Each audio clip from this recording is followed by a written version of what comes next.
ഇടുക്കി മൂന്നാർ ആനച്ചാലിൽ വിനോദസഞ്ചാരികൾ കുടുങ്ങിക്കിടന്ന sky dining പൂട്ടിച്ച് revenue വകുപ്പ്.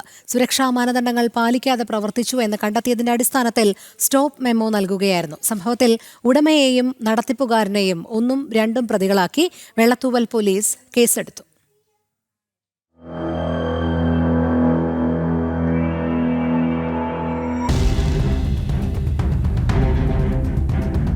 വകുപ്പുകളുടെ കൃത്യമായ നിർദ്ദേശങ്ങൾ ഏതുമില്ലാതെയാണ് ആനച്ചാലിലെ സ്കൈ ഡൈനിംഗ് പ്രവർത്തിച്ചിരുന്നത്.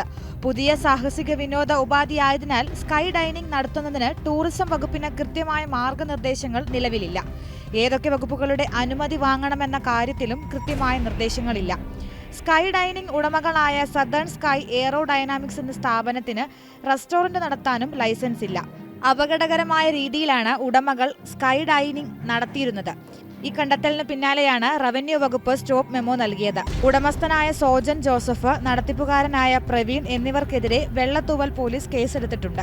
ജില്ലയിൽ ലൈസൻസ് ഇല്ലാതെ പ്രവർത്തിക്കുന്ന എല്ലാ സാഹസിക വിനോദങ്ങൾക്കും സ്റ്റോപ്പ് മെമ്മോ നൽകാനാണ് ജില്ലാ കളക്ടർ നൽകിയിരിക്കുന്ന നിർദ്ദേശം. അതേസമയം സ്കൈ ഡൈനിംഗ് നടത്തിപ്പിന് മാർഗനിർദ്ദേശങ്ങൾ തയ്യാറാക്കുന്ന നടപടികൾ ടൂറിസം വകുപ്പ് ആരംഭിച്ചിട്ടുണ്ട്. ജനം, ഇടുക്കി.